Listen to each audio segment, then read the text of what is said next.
Assalamualaikum warahmatullahi wabarakatuh. Saya Andri Arta dan rekan saya Muhammad Agus Salim Lutfi berkesempatan mempresentasikan mengenai materi bagaimana strategi dalam penetapan harga dan program pengembangannya.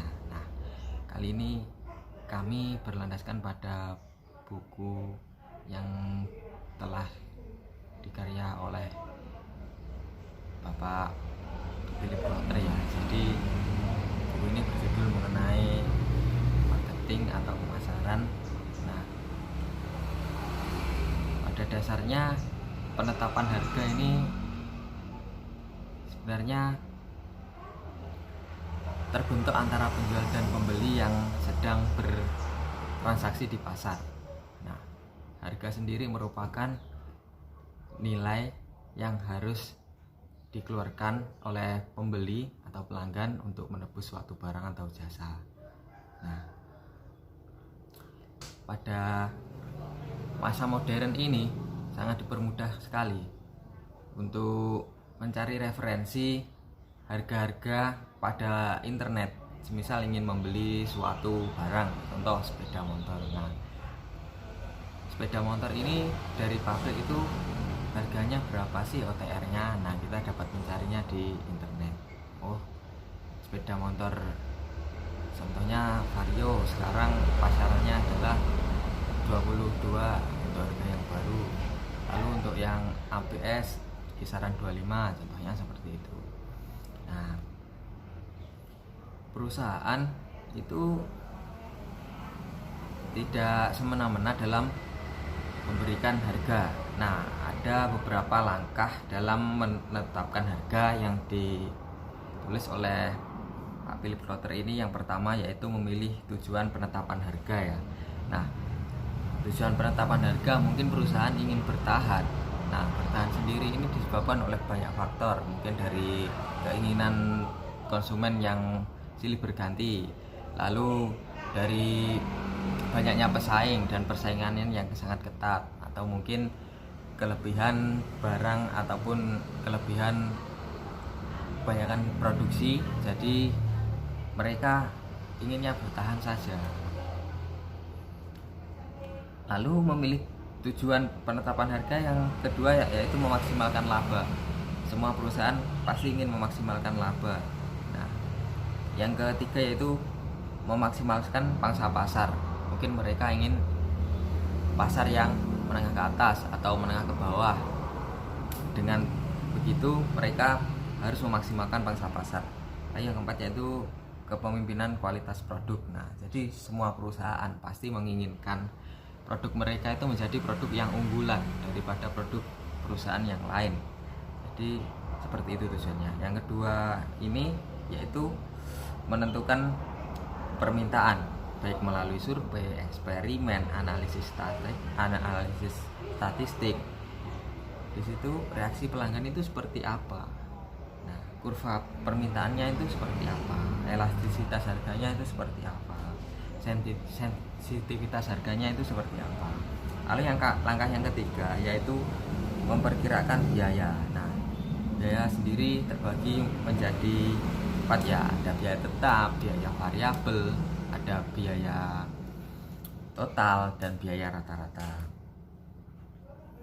Yang keempat yaitu menganalisis reaksi pesaing, mulai dari biaya produksi mereka, lalu mereka meluncurkan produk tersebut dengan harga berapa, dan bahkan mereka itu memberikan penawaran apa kepada konsumen.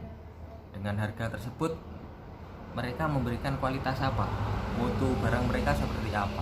Nah, jadi itu perlu diperhatikan oleh perusahaan. Langkah yang kelima yaitu memilih metode penetapan harga.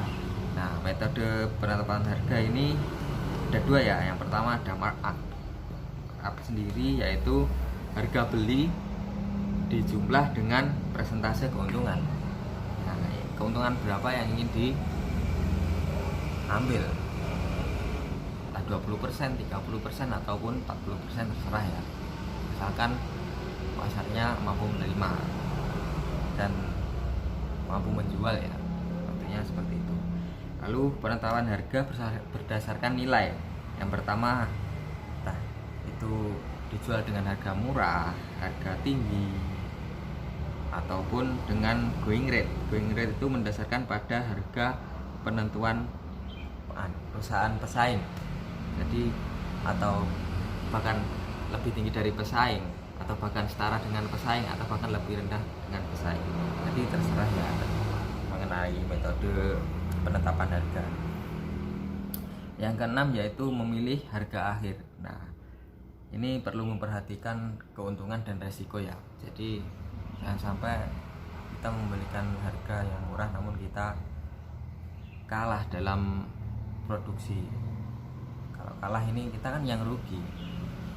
Nah, kita perlu memperhatikan keuntungannya, nanti resikonya seperti apa. Nah, dalam menyesuaikan harga terhadap konsumen ini ada beberapa ya yang perlu diperhatikan. Yang pertama, harga sesuai dengan geografisnya. Mungkin kalau di Pulau Jawa penjualannya untuk misal contoh nih ya, rokok Surya di Pulau Jawa ini 25.000. Nanti kalau di luar Pulau Jawa itu sudah menyentuh di angka 30.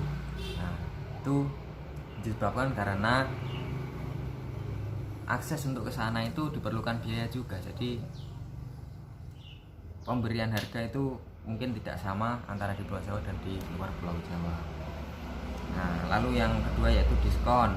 Yang ketiga harga promosi. Nah, memberikan diskon, memberikan harga promosi. Harga promosinya mungkin lebih rendah dulu gitu, nanti supaya pembeli tertarik terhadap produk kita, lalu penjualan statistiknya bagus. Nah, jadi seperti itu. Nah, mungkin ada juga yang memberikan harga diskriminasi. Maksudnya diskriminasi ini kalau semisal beli satu, kan itu kan ecer, beli satu harganya sekian. Nah, mungkin kalau beli partai, beli banyak, nanti bisa lebih murah. Nah, itu terserah. Yang penting penjualan tetap berjalan lancar dan selalu memperhatikan bagaimana pelanggan itu dapat menerima produk kita dan kita mampu bersaing di pasar secara sehat. Jadi kurang lebih seperti itu yang saya pahami dari bukunya Pak Philip Kotler mengenai marketing ini. Untuk selanjutnya akan dilanjutkan oleh teman saya Muhammad Agus Halimudin.